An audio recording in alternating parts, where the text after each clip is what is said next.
Hi everyone in YouTube land. My name is Clara. Welcome to the Weird Stories channel.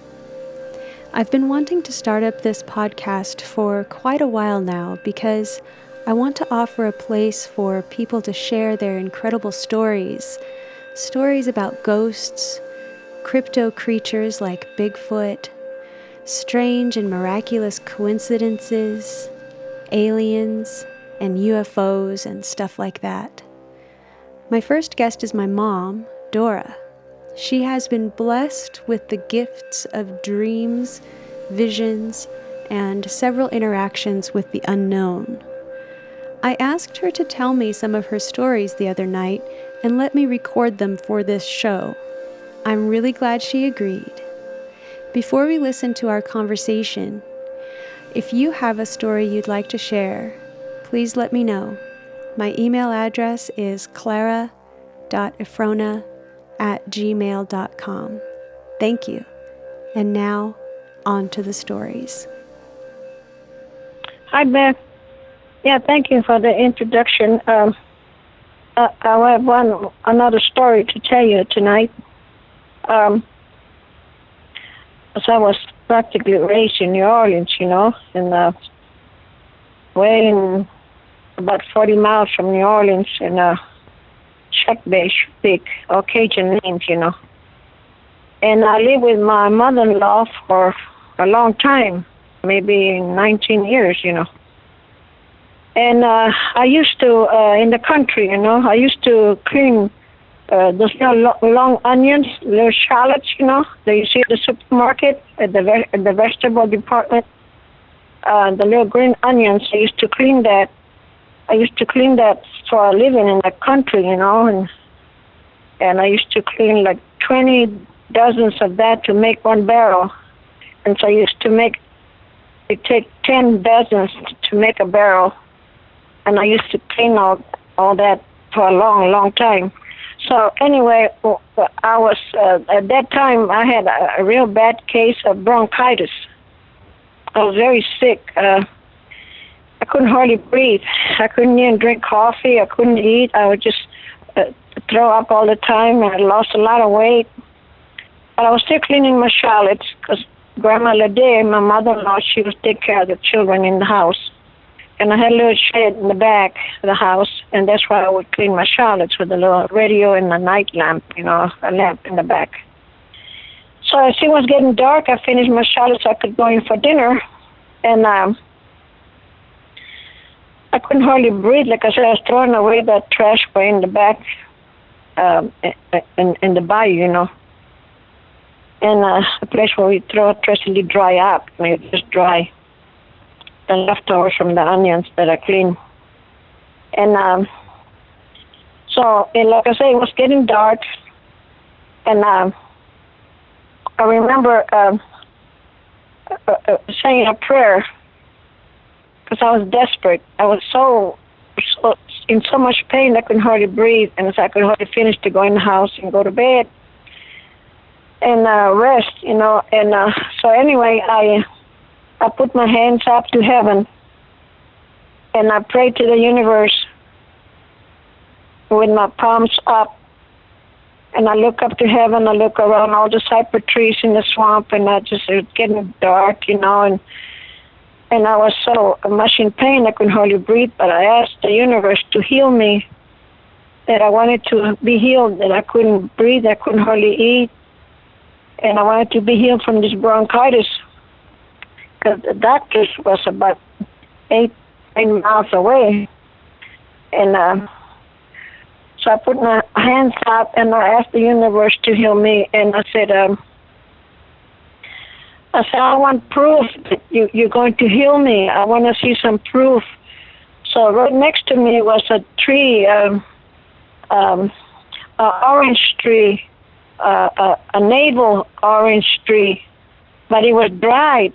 It had frozen years before, and it was just dry. It just never cut it down. It was just there. It's just the dry tree. So I asked the universe, I asked God, the universe, I said, I want proof, to show me proof make this tree come to bloom again. And then I know that you heard my prayer, and you will heal me. So I put my hand on a dead branch of that little tree. It's a big tree, but I put my hand on the branch, and I held it in my hand. I said, I want this little tree to bloom again. And I just took a deep breath because I couldn't hardly because I was so much with bronchitis. So I went in the house, and I just had a hot soup or tea, and then I went to bed. And I had to go lay down on 2 or 3 pillows because I couldn't lay down flat because I was coughing all the time. So after that, I slept all night. And I woke up in the morning. I said, I'm not coughing this morning. And I took a deep breath. I didn't have no more cold on my chest or anything. So I went like that, and I went back to clean my shallots again. And I knew that I had prayed for the tree to bloom again. And when I didn't check it the next day, I just figured, I'm okay now. I breathe. I'm healed now. So in a couple of days, I went back by the tree, and I see the little green buds coming out of the little branches of the tree. And I said, oh, my God. I said, the tree is coming back to life. It's blooming. It's got green leaves, And I went and tell Grandma Lede my whole story that I prayed to the universe and to God to heal me a couple of days ago. And I asked for the tree to bloom. I said, look, I showed her the little leaf from the tree, and she smelled the orange. And she could only speak French. She said, oh, I cannot believe it. She said, take me to go see the tree, because she was kind of crippled. I had to hold her hand to go downstairs in the back porch to walk to the little tree. And she sees a little tree blooming. Oh, Ma, it's a miracle, it's a miracle, she said. I said, yeah, I can't believe it, Ma. I used to call her Mom. I can't believe it, Ma. Oh, Peppa cried, and she kept smelling the little branch of the orange tree. She said, this used to give us big navel oranges. So then I felt so bad that I could eat and drink my coffee, and I could breathe again, and I was so thankful. But then I didn't think the tree was going to give oranges again. I just thought that it just to show me that God heard my prayer and get the little branches to bloom. But no, in a few weeks, it was full of green leaves, and little oranges were coming out of the tree. And that tree, it gave us the most beautiful big navel oranges, and we got to eat them. And Mom, my mother-in-law, she could not believe it. Everybody came by to see the tree they had. In the country, everybody knows everybody, and to see that the tree had bloomed again and gave us the oranges. And I was so thankful, and I couldn't believe it myself that it was a miracle that I saw happen, and I didn't give myself credit for it. I just know that the tree bloomed and gave us oranges, and I asked for the tree to bloom to show me proof that God was going to heal me. And I was healed, and the orange tree bloomed again, and I'll never forget that experience in my life. That's one of the most beautiful experiences I've had, that prayer comes to me, answer to my prayer. And also, besides that experience, I had other experiences, out-of-body experience. I was sitting one time in my recliner in the living room in California, and I come in from work. I said my little prayer, and I sit down before I rest a little bit before I fix dinner for Jesse and Clara. Jesse, your brother, and I just closed my eyes, and I feel myself going out of my body, from my feet to my body, and I see myself leaving through the ceiling of the house up, And then I look down, and I see my body sitting down on the recliner. I said, oh, my God. And that energy was taking me higher like a magnet. Energy was taking me higher and higher. And in my experience, I imagined that I was dying or something, because I kept saying, because I could see it was getting dark. I could see the cars go by, the top of the house, the chimney and all. And as I was going up, I felt an energy putting me higher and higher and faster. And I kept saying, put me down, please put me down. I don't want to go yet. I don't want to go yet. So that, when I was saying that, I figured that I was going to go up in the heavens, and I wasn't going to be able to come back anymore. So that's why I kept saying whatever was pulling me up. I don't want to go yet. I don't want to put me down. Please put me down. And then the energy kept loosening me down and pushing me down. And I see my body, and I go back to my head. My energy went back into my body. And when my energy reached my feet, my whole body shook. I just shook like that. And I thought to myself, oh, my God, what was that? And I had another one after that. And then I told because I had some before, but I didn't know what it was, and I didn't know who to talk to. And I told a friend of mine, a Japanese friend of mine, she's a beautician in Ventura, and I told her my experience. Oh, she said, Dora, you're so lucky. You had an out-of-body experience. Oh, I said, is that what it is? Yeah, that's good. She said, that's good. Not too many people can have an out-of-body experience. It's a blessing. I said, oh, my God, I had several of those already. And I had, before, I had an experience after that.